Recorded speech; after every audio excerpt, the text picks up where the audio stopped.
So let's touch on the best performing bourses that we've actually seen. And in fact, month to date, let's look at Nigeria, up around 4.6%. We've had some good numbers coming through from banks, despite the fact that we've had a couple of banks out with profit warnings. We've seen some positive numbers overall, though, and it seems that that has been a nice confidence booster. Yeah, I think I agree with you. They're a mixed bag as far as the results were concerned coming through from the banks. And ultimately, that also showed in the share prices. But I think if we look at the month of March, the real winners came through as the cement companies as well as the consumer businesses. I mean, UACN was up some 12% in dollars.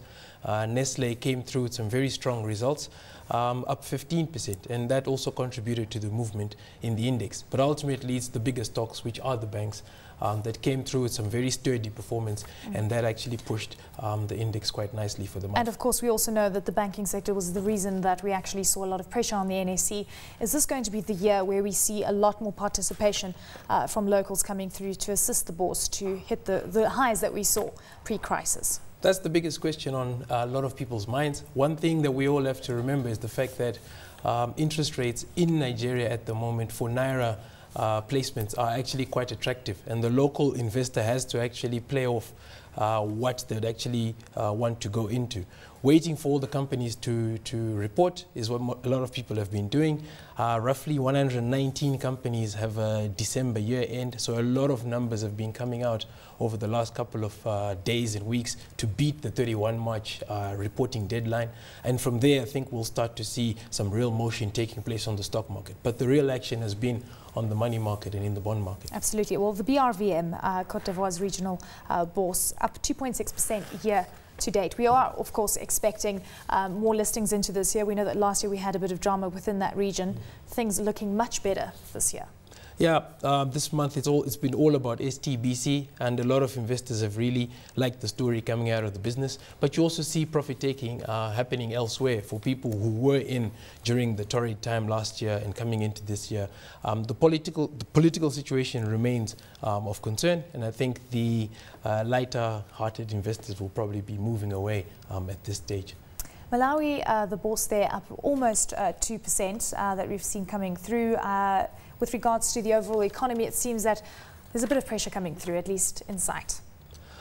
If you look at the businesses on the ground, some of them are actually managing to maintain volume growth, managing to maintain their profit margins in the difficult operating environment they have. Ultimately, it's about US dollars. The country is not generating enough foreign currency and needs to do so. And the pressure is actually showing in the black market exchange rate, which continues to move out even further from where the official rate actually is. So it will be interesting to see what policies and frameworks are put in place to try and address that situation as we go forward.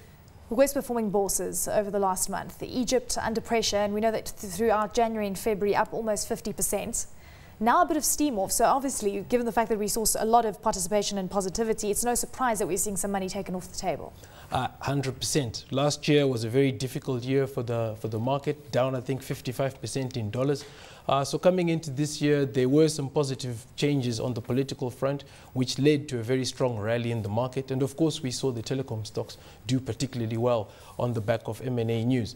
But ultimately, March has been about profit taking for quite a number of the foreign investors who had money in the market. And also we've seen some neutral to perhaps negatively perceived facts coming through as far as the political scene is concerned. The Muslim Brotherhood is looking to establish itself as a stronger contender for the presidency than before, and I think that rattled a number of people. And also negotiations. But companies are doing a whole lot better post the Arab Spring scenario that played out. A lot of companies are showing some significant resilience. You're seeing volumes continue to move up. Price increases have not been what one would actually want to see, but consumer goods are still flying off the shelves, and I think that sort of points to the underlying resilience of the economy. Before we say goodbye, we also saw Zimbabwe under pressure last week, down 4.6%. Again, the indigenization rules that have come through, it seems, are creating a lot of pressure within the resource space. I think clarity is all investors are looking for. They want to know where the goalposts are, and then they can work with that. And I think we'll see the stock prices recover on the back of that.